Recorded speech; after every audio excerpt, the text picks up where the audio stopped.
Feliz sexta! Feliz sexta! Olha que legal! Estamos na sexta-feira, dia de preparação. E como já dizia Jennifer, um líder que eu tive um tempo aí na comportagem, ele dizia: sexta-feira é dia da porção dobrada. Amém. Então era dia de vender 2 vezes mais, né? E a sexta-feira é muito esperada aqui na escola também. Passa a semana inteira, aí chega a sexta-feira para receber o pôr do sol e receber o sábado do Senhor, né? E como será que é então essa preparação aqui, Jennifer? Como é que acontece essa preparação? Nós começamos bem de manhã e todo o nosso dia é para deixar todo o tempo bonito, para receber o sábado, deixar a casa organizada, o quarto organizado, muito limpo e cheiroso, porque o nosso Deus, ele merece, né, professora? E seu quarto tem que tom lá, a cor do seu quarto? É rosa.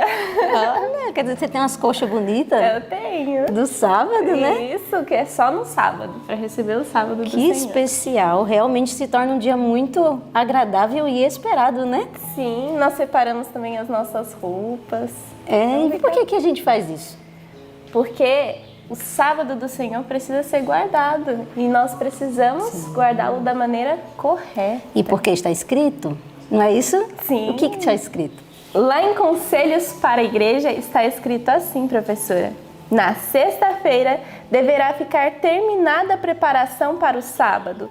Tenhamos o cuidado de pôr toda a roupa em ordem e deixar cozido o que houver para cozer, escovar os sapatos e tomar o banho. É possível deixar tudo preparado caso se tome isso como uma regra.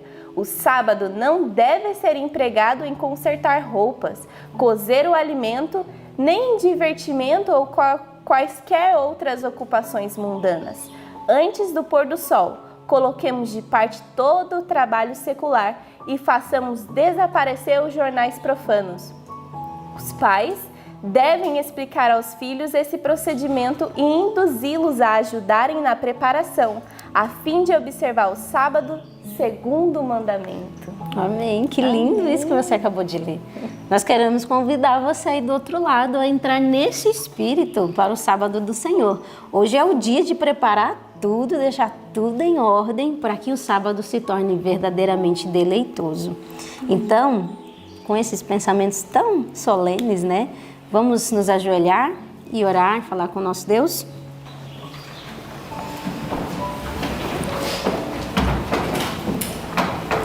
Pai amado, Pai querido, nós precisamos do Teu auxílio, Senhor, para executarmos aquilo que está escrito. Ensina-nos a nos prepararmos para a santidade do sábado, Senhor. Ajuda-nos para que o nosso coração entre dentro desse espírito de santidade e que tudo que venhamos fazer seja agradável a Ti, seja para honrar o Teu nome. Ajuda-nos também a, neste culto, sentirmos a Tua presença e ouvirmos a Tua voz. Em nome de Jesus, amém. Ai, que especial! Eu estou duplamente feliz, já que é dia da porção dobrada, eu estou duplamente feliz. E eu fiquei pensando, sabe, Jennifer, o hino que nós vamos louvar ao Senhor, ele tem um título bem sugestivo, né? O que penso de meu mestre? O que você pensa do seu mestre? Eu penso que ele é o meu bom pastor, ele é o meu salvador, ele é tantas coisas para mim, professor. Eu imagino, né? É especial pensarmos em Jesus. E eu estava aqui pensando, a gente vai conhecendo uma pessoa com o passar dos anos, né? Sim. E faz quanto tempo que você é adventista? Eu nasci na igreja, para a glória de Deus. Olha isso, que coisa legal, que faz inveja. 21 anos. 21 anos, que lindo isso, que especial. Então nós temos muita coisa para dizer do nosso mestre, não é isso? É verdade. Então vamos louvar, vamos falar o que pensamos cantando. Amém. Tá bom? Então vamos louvar ao Senhor com o hino 153.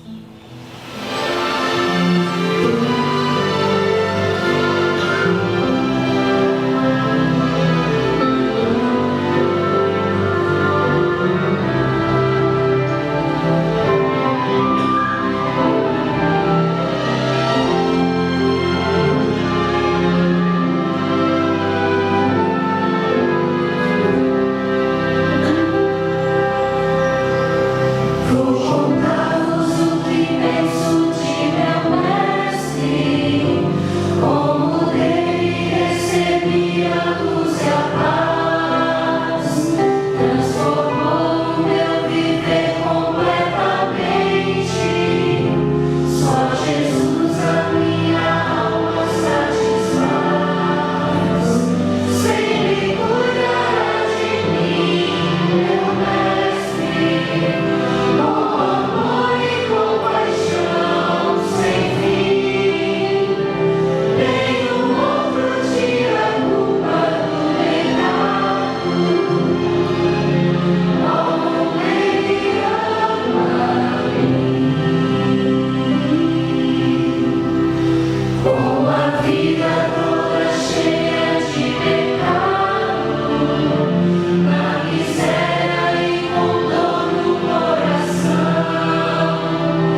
professora, e não sou só eu que é adventista na minha família.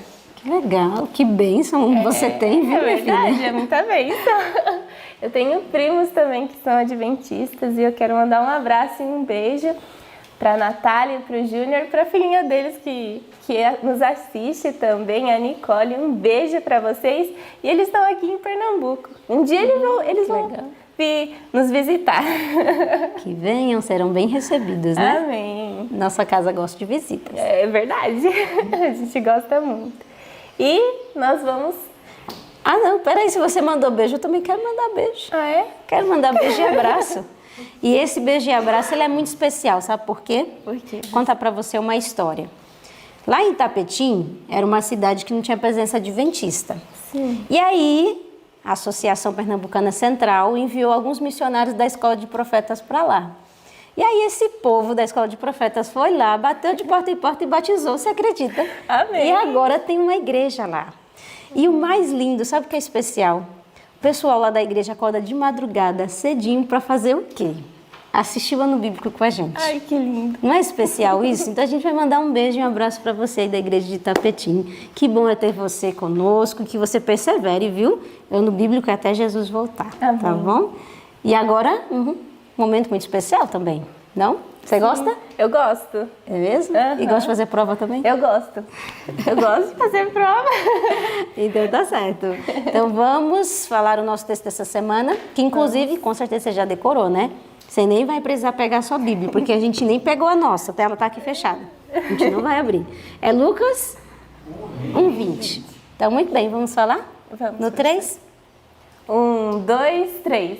Lucas 1:20. E eis que ficarás mudo, e não poderás falar, até o dia em que estas coisas aconteçam, porquanto não crestes nas minhas palavras, que a seu tempo se hão de cumprir. Lucas 1:20. Lucas 1:20.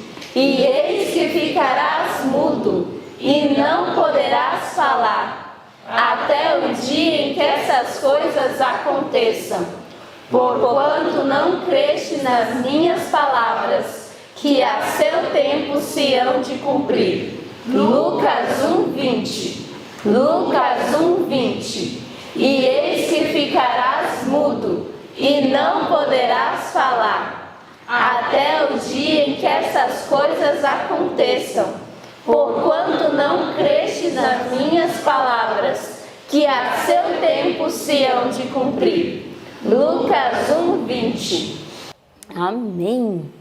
E eu quero convidar você aí, que por alguma razão tenha um coração desanimado ou triste, quero te convidar a abrir a palavra do Senhor, porque a palavra de Deus é vida e força para aqueles que estão cansados. Que seu coração seja fortalecido agora com o estudo da palavra do Senhor. Amém. Bom dia. Bom dia. E chegamos no momento mais importante do dia, o momento onde nós vamos recapitular aquilo que nós estudamos. Olha só que privilégio nós tivemos de já termos lido algo tão importante e agora nós vamos aprender juntos aquilo que nós já lemos. Vamos orar então para nós fazermos essa recapitulação? Feche seus olhos da maneira como está. Senhor Deus, muito obrigado por sua presença nesta madrugada. Nós estudamos algo tão precioso, que o Senhor nos ajude a compreendermos, Pai, isso que é tão decisivo na realidade do mundo em que vivemos. Que o Senhor nos dê a sua companhia, nos dê discernimento e o teu Santo Espírito, em nome de Jesus. Amém. Amém. Então, hoje o nosso estudo, ele esteve no capítulo 67 do livro Patriarcas e Profetas e o capítulo 28 do livro de 1 Samuel. E esse livro, esse capítulo 28 de 1 Samuel, nós já chegamos até ler ele ontem, falando a respeito da morte de Saul. E hoje a gente vai ressaltar alguns pontos, tratando a respeito de uma realidade que esse capítulo ele traz. E esse capítulo ele traz uma realidade que talvez seja comum em nossos dias, só que com uma outra aparência, com uma outra roupagem. Ali foi praticado um ato nesse capítulo de 1 Samuel e hoje em dia são praticados atos semelhantes, mas com um outro nome, tendo uma outra característica e estando diante do mundo como sendo uma outra coisa. E o que nós vamos encontrar ali? O nosso capítulo 67 do livro Patriarcas e Profetas, ele tem o título Feitiçaria Antiga e Feitiçaria Moderna.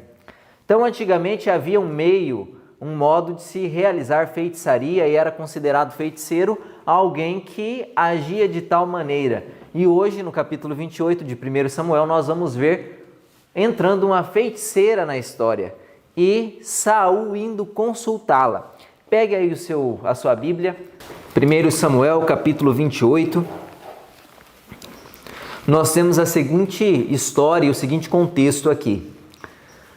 Saul, ele estava diante de uma grande batalha com os filisteus, e aí fala que ele chega então a um local onde ele pode ver o acampamento dos filisteus e ele fica atemorizado, porque ele vê um grande número de pessoas e um grande exército. E ele já não estava em comunicação com Deus, Deus já não iria mais falar com ele devido à sua ousadia em prosseguir na maldade. E o verso 6 diz assim: Consultou Saul ao Senhor, porém o Senhor não lhe respondeu, nem por sonhos, nem por Urim, nem por profetas. E Saul, diante daquela situação de medo, ele decide buscar a Deus. E ele vai em busca de Deus, mas Deus não responde a ele, porque Deus já havia falado. E ontem até mesmo a professora Paula e o professor Cícero falaram a respeito dessa comunicação, de que Saul havia destruído todos os meios de comunicação com o céu. Não tinham mais comunicação com Deus. Como que Deus ia responder se ele tinha destruído todos os meios? E agora ele procura a Deus, mas o não encontra, porque o procura da maneira errada e com o coração totalmente desvirtuado. E aí ele tem uma ideia. Qual a ideia que ele acha para consultar ou a Deus ou alguém que ele achava que estava diretamente ligado a Deus e que teria alguma mensagem especial a ele? Samuel, nesse momento aqui, já havia morrido. Samuel já não estava mais presente com ele. Nós vimos a respeito da morte de Samuel lá no capítulo 25 do livro de 1 Samuel. E agora no capítulo 28, com essa história, Samuel já não está mais presente. Mas ainda assim, Saul decide ter um encontro com Samuel. Decide consultar a Samuel. Agora você aí de casa pense. Qual meio que Saul usaria para conversar com alguém que já estava morto? Como que Saul faria isso? É isso possível? Conversar com alguém que já se foi? Alguém que já descansou? Até em nossos dias, talvez há pessoas que acreditam nisso, de que é sim possível manter comunicação com alguém que já morreu, apenas usando um certo meio. E isso já era algo utilizado lá nos dias de Saul. E foi isso que ele recorreu. Foi atrás de alguém, de uma feiticeira, para consultar a Samuel que já havia morrido. Olha só o que diz o verso 7. Então disse Saul aos seus servos: Apontai-me uma mulher que seja médium, para que me encontre com ela e a consulte. Disseram-lhe os seus servos: Há uma mulher em Endor, que é médium. E lá vai Saul. E ele vai ter o encontro então com essa mulher, porque essa mulher que era médium, ela tinha então, dizia ter a pretensão que conseguia falar com pessoas que já haviam falecido. E vai Saul atrás dessa pessoa para ter uma comunicação com um servo de Deus. Pense só, quem ele estava buscando? Alguém que era fiel a Deus, temente a Deus, que estava totalmente ligado ao Deus do céu. E Saul tinha orado diretamente para Deus e Deus não o tinha respondido. E agora ele vai e tenta uma conversa com alguém que também esteve altamente ligado a Deus. Olha só o desfecho da história. Verso 8. Saul disfarçou-se, vestiu outras roupas e foi. E com ele 2 homens. E de noite chegaram a mulher e lhe disse: Peço-te que me adivinhes pela necromancia e me faça subir aquele que eu te disser. Respondeu-lhe a mulher: bem sabes o que fez Saul, como eliminou da terra os médios e os adivinhos. Por que me armas ciladas a minha vida para me matares? Saul estava aqui disfarçado, ela não sabia que ele era Saul, porque um tempo atrás Saul havia mandado matar todas as pessoas que cometiam esse tipo de atitude por ordem de Deus, porque isso era abominação diante do Senhor. E Saul, obedecendo há um tempo atrás a ordem do Senhor, tinha eliminado esse tipo de pessoas do meio do povo. E agora essa mulher estava fazendo as suas atividades ali às escondidas, porque Saul já tinha decretado a morte de pessoas como ela. Mas agora o próprio Saul estava usando do serviço que ela fornecia, de maneira disfarçada. Verso 10. Então Saul lhe jurou pelo Senhor, dizendo: tão certo como vive o Senhor, nenhum castigo te sobrevirá por isso. Então lhe disse a mulher: quem te farei subir? Respondeu ele: faze-me subir Samuel. Então lá estava ele, diante de alguém que praticava algo que era totalmente abominável diante do Senhor, a ponto de um tempo atrás Deus ter dado a ordem para que Saul executasse essas pessoas, e estava ali Saul em busca dessa ajuda, dessa consulta. E ao restante do texto vai dizer que a mulher faz alguma coisa aparecer, ou diz que vê alguma coisa, e Saul entende que é Samuel, e aí esse ser que aparece ali para Saul fala algumas coisas com Saul. E aí dirige algumas palavras para ele, porque ele estava querendo saber a respeito desse conflito. Se ele seria bem sucedido ou se ele seria mal sucedido. E esse ser que apareceu através do serviço ali daquela médium disse o seguinte para Saul. Olha só. Respondeu-lhe o rei: não temas, que vês? Quando a média estava vendo. Então a mulher respondeu a Saul: vejo um Deus que sobe da terra, falando que estava vendo um ser vindo. Perguntou ele: como é a sua figura? Respondeu ela: vem subindo um ancião que está envolto numa capa. Entendendo Saul que era Samuel, inclinou-se com o rosto em terra e se prostrou. Samuel disse a Saul: olha só, agora esse ser que apareceu ali diante do pedido, do chamado daquela feiticeira, pergunta a Saul: por que me inquietastes fazendo-me subir? Então disse Saul: muito angustiado estou, porque os filisteus guerreiam contra mim, e Deus desviou de mim, já não me responde, nem pelo ministério dos profetas, nem por sonhos.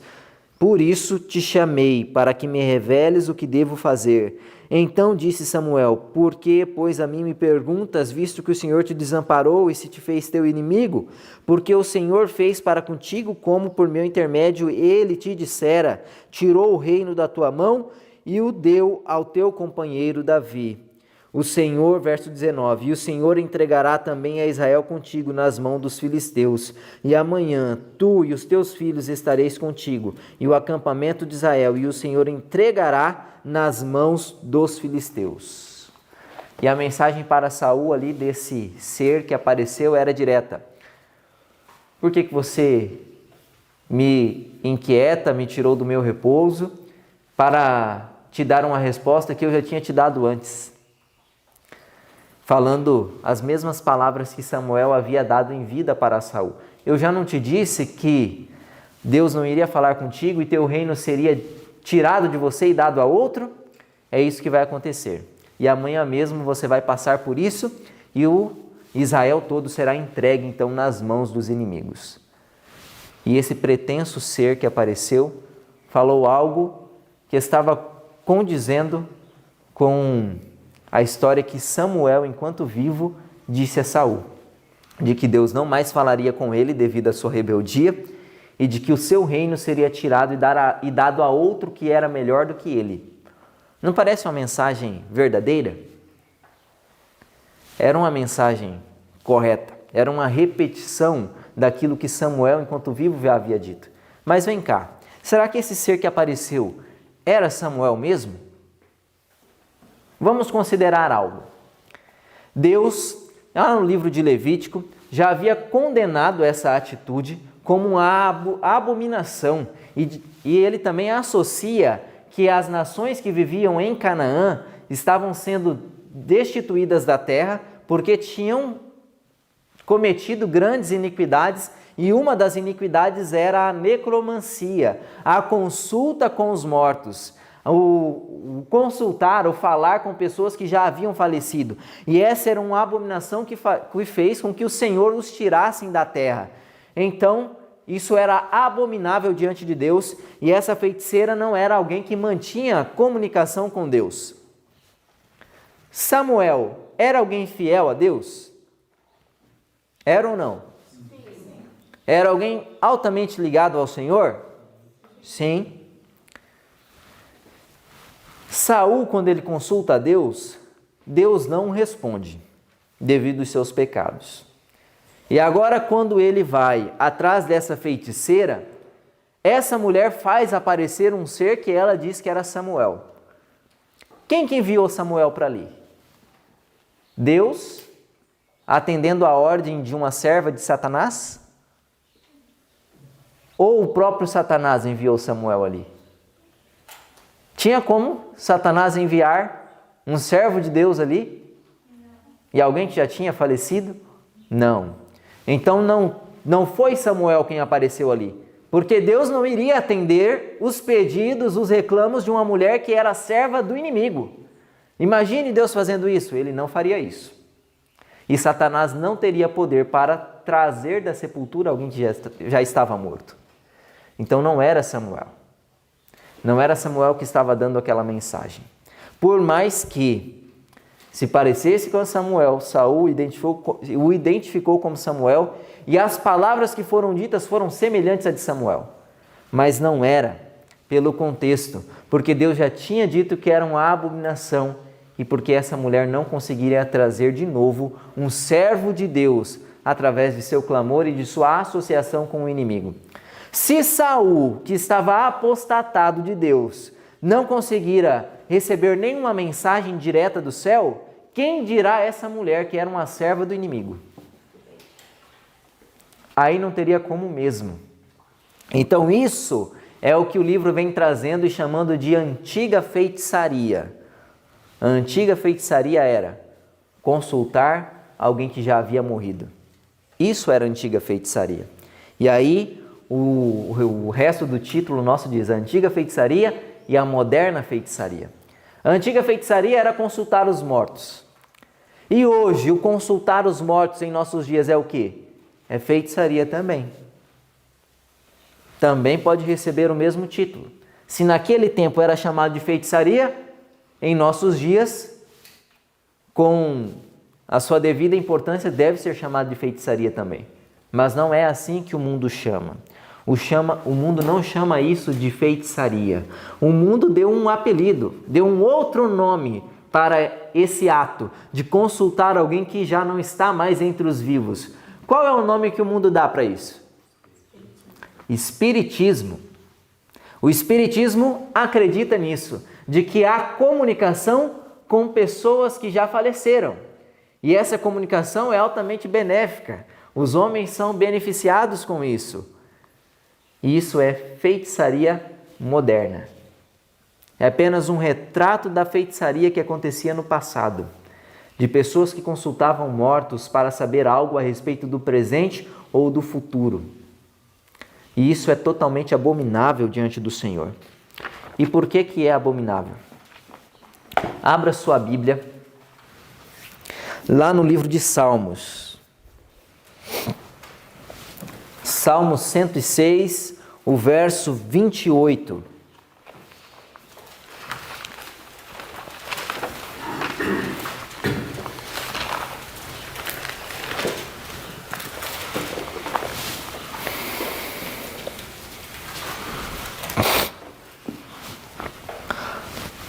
Eu havia comentado de que essas práticas de consultar os mortos eram a prática do povo de Canaã. Eles eram idólatras, eles adoravam outros deuses, alguns ídolos, e a maioria dos ídolos que eles adoravam eram de pessoas, de homens que foram ilustres, foram heróis na nação e faleceram. E quando morreram, foram deificados, aí se tornaram deuses, porque morreram naquela grande posição e agora consideravam-se, os vivos o consideravam deuses e iam até eles. Então, a maioria dos casos era assim, homens que foram muito bons, foram considerados heróis quando viviam e agora depois de mortos se tornaram deuses. E as nações de Canaã buscavam esses ídolos e sacrificavam a esses ídolos. E até nós encontramos alguns momentos o povo de Israel se juntando com esse povo, com os cananeus e sacrificando aos seus ídolos. E olha só o que o livro de Salmo vai dizer a respeito desse sacrifício que se faziam a esses ídolos de Canaã. Salmo 106, verso 28. Também se juntaram a Baal-Peor e comeram os sacrifícios dos ídolos mortos. Então, os ídolos dos cananeus eram ídolos mortos. Eles sacrificavam e ofereciam suas oferendas a seres mortos, a pessoas que já haviam morrido, eram os mortos. Agora, nós temos um outro relato, Paulo dá um outro nome a isso. Olha só o que diz lá em 1 Coríntios, capítulo 10, verso 20. Olha só o que Paulo chama, como Paulo chama essa união com esses ídolos mortos.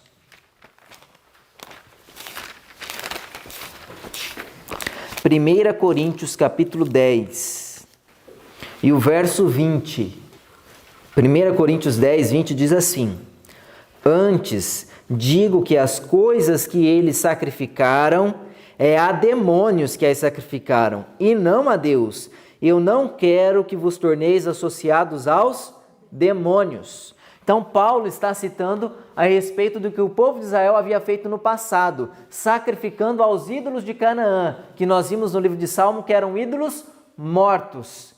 E esses ídolos mortos Paulo chama de demônios. Quem sacrifica ou quem busca alguma orientação de pessoas que já morreram, estão buscando o auxílio dos demônios.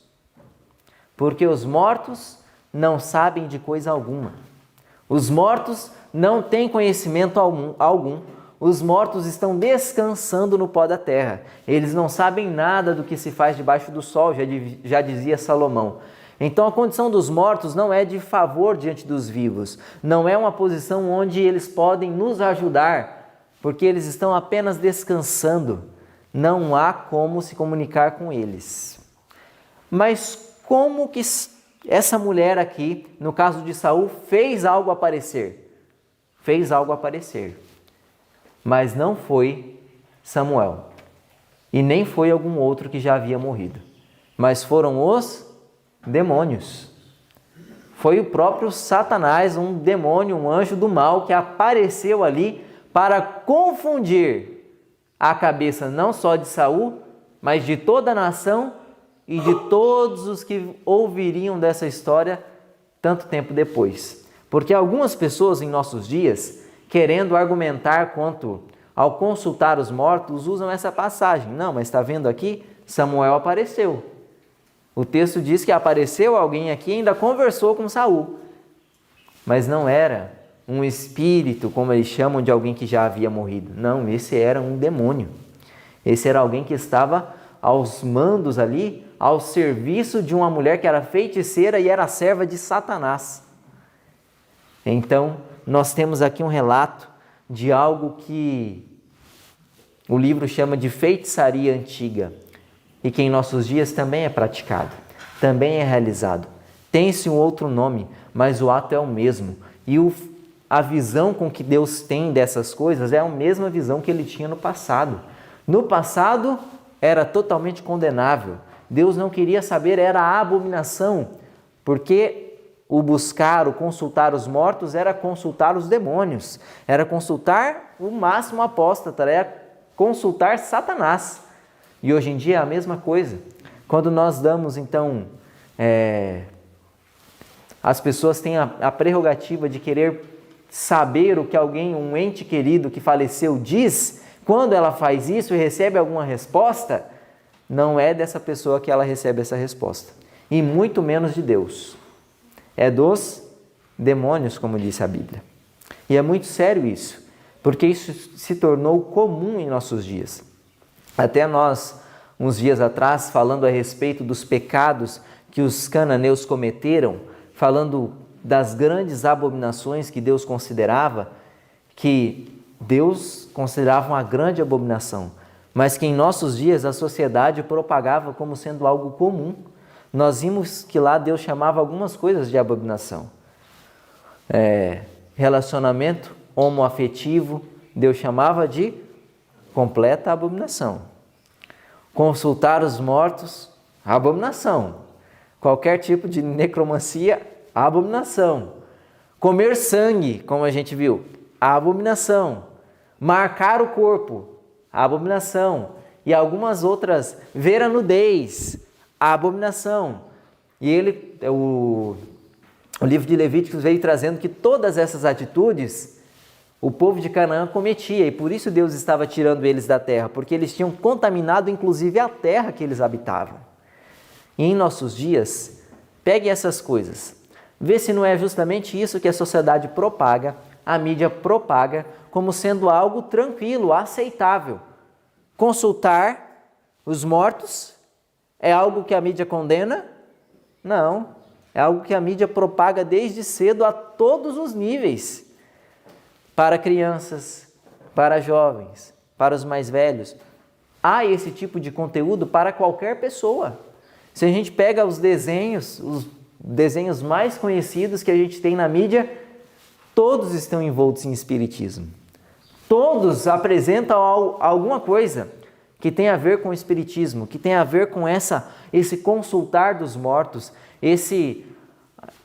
essa realidade de que quando algo morre, sai algo de dentro do corpo e aí vai para o céu ou vai para algum outro lugar. Isso não existe, mas isso é o que a mídia propaga, isso é uma abominação, porque eu era no tempo atrás e Deus não mudou de opinião conforme o tempo foi passando, continua sendo uma abominação nos dias de hoje.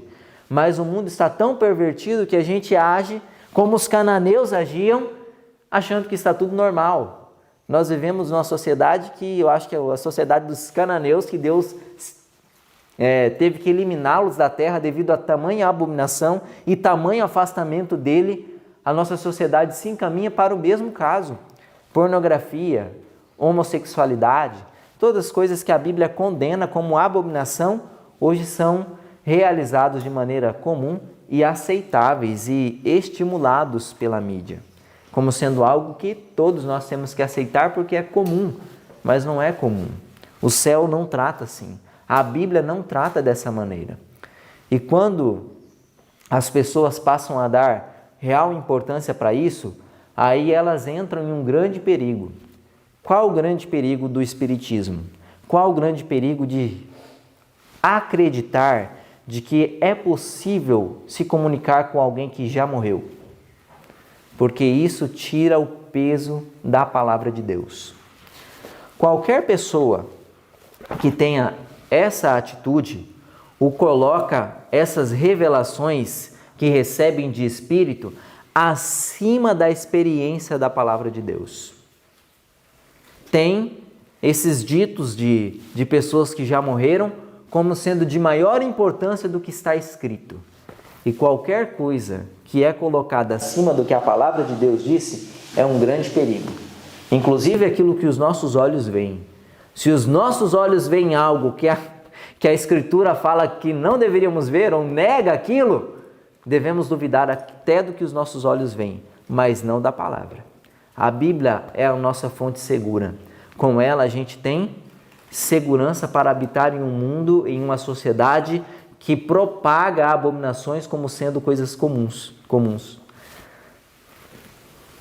Então, se nós não estivermos fundamentados na Bíblia, nós corremos um grande perigo. E você, amigo de casa, possivelmente você já ouviu falar nessa realidade. Talvez você esteja imerso nessa realidade porque a sociedade trabalha muito a respeito disso, de que o espiritismo é algo comum e é algo benéfico, mas não é. Tenha certeza de que o caminho seguro é sempre a palavra. Se a palavra disse que é daquela maneira, nós corremos um grande risco se nós ousamos prosseguir por um caminho diferente. Se a palavra de Deus fala que o espiritismo, ou a feitiçaria antiga ou moderna, é algo benéfico e vem totalmente, diretamente de Satanás, que nós não venhamos ousar seguir esse caminho, mas que possamos permanecer pelo que está escrito, porque é a nossa única segurança. Se nós nos desviarmos disso, correremos um grande perigo. E nós corremos um grande perigo, porque quando se crê nessas manifestações, passa-se a ter menos fé em Deus, passa-se a ter menos necessidade de Deus, o relacionamento com Deus é comprometido e algumas pessoas caem em um outro oposto. Algumas pessoas aceitam de maneira muito pacífica e direta. Não é possível ter essa comunicação. É real isso. Já aconteceu comigo. É possível. E outros pensam o contrário. Não, isso é engano. Isso aí é uma ilusão de ótica, é qualquer bobagem, isso não acontece, isso, negócio de espiritismo, ou de contato com os mortos, isso aí é apenas uma farsa. E algumas pessoas são totalmente céticos contra isso. Mas aí vem algo espiritual acontecendo e não tem base para questionar, porque não consegue desmentir aquilo que aconteceu ou dar algum outro significado científico para aquilo. E aí passam a ficar em dúvida e são mais suscetíveis a crer. Então, aceitar de todo o espiritismo é ruim. Achar que o espiritismo é uma farsa também é um engano. Porque não é uma farsa. Acontece. Esse caso de Saul aconteceu, algo apareceu. Não foi Samuel, obviamente, mas algo aconteceu. Não foi apenas uma ilusão de ótica. Algo, um ser falou com Saul. E hoje em dia acontece isso. E se algumas pessoas são tão céticas em falar, não, isso é apenas bobagem, e em algum dia verem alguma manifestação espiritual, vão ser propensas a crer. Então tenha certeza de que o mundo espiritual ele é tão real quanto o nosso mundo material. E que o grande conflito acontece ao nosso redor e nós estamos constantemente vivendo entre humanos e seres espirituais. E quando digo seres espirituais, não são seres desencarnados ou espíritos de pessoas que já morreram, não, são anjos. Tanto anjos de Deus, quanto anjos caídos. Então esses seres, esses anjos, esses espíritos que a Bíblia em alguns momentos chama de anjos, eles convivem ao nosso redor. E os anjos do mal, às vezes, atormentam a sociedade ou a vida de algumas pessoas que pretendem essa comunicação com os mortos, se passando por esses entes que já morreram, apenas para tirar o foco da palavra, para tirar da confiança em Deus, para colocar uma filosofia de vida que vai contra ao que Deus disse que seria, para fixar a esperança em alguma outra coisa, para buscar saber o futuro e ter um conforto quanto às coisas que virão, não através da palavra, mas através da revelação dos mortos. Então, quem faz isso são os anjos, é Satanás. E isso então deve ser totalmente abominável diante de nós, mas não podemos olhar para isso com um olhar cético, dizendo que é uma farsa, porque não é uma farsa, acontece. Mas qualquer manifestação espírita que acontece está totalmente ligado, diretamente ligado com o príncipe do mal, não com Deus.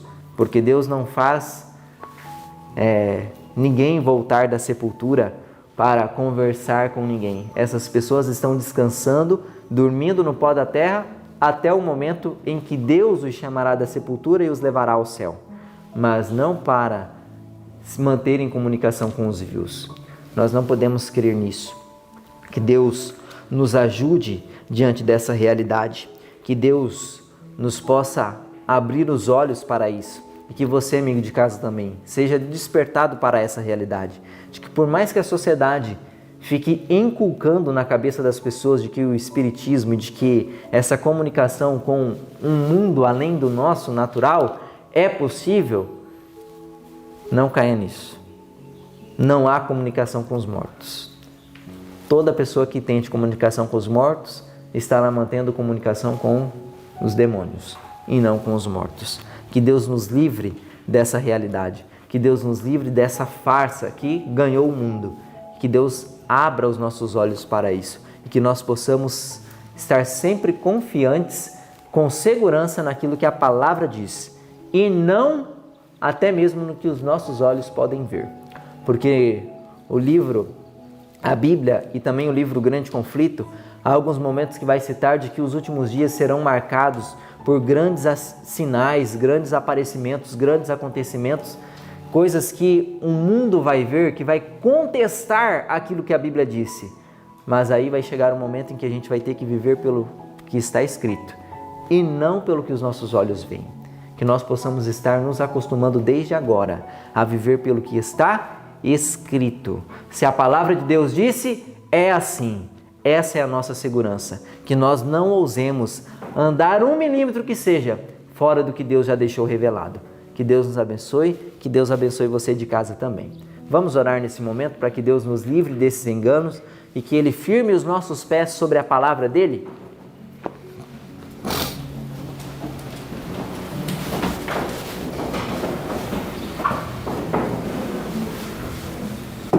Senhor nosso Deus, muito obrigado, Pai, por sua companhia. Obrigado porque o Senhor é muito bom para conosco e nos deixou relatado grandes instruções e advertências. Visando o tempo que viveríamos, o Senhor já deixou escrito quais seriam os grandes enganos de nossos dias. E nós não temos motivo para cairmos nele, porque já está tudo revelado. E um dos grandes enganos, Pai, é a atuação da feitiçaria, da necromancia, ou como foi dado o nome agora de espiritismo, que é a pretensa comunicação com os mortos. Senhor, que todos os que assistirem esse material possam estar convictos de que a Tua palavra é o único guia seguro e de que não há comunicação com os mortos, não há comunicação com entes queridos que já se foram. Que nós possamos ter na mente bem clara isso, essa realidade espiritual, e de que possamos estar livres então desses cultos aos ídolos, desses cultos aos demônios que nos fornecem a comunicação aí com os mortos e o espiritismo. Que o Senhor nos livre disso, que o Senhor esteja então atuando na vida das pessoas que passam por essa realidade, que a Tua palavra seja capaz de encontrar guarida no coração e trazer libertação. Dê-nos a Sua presença nesse dia, Pai. Nos dê a Sua companhia, em nome de Jesus. Amém.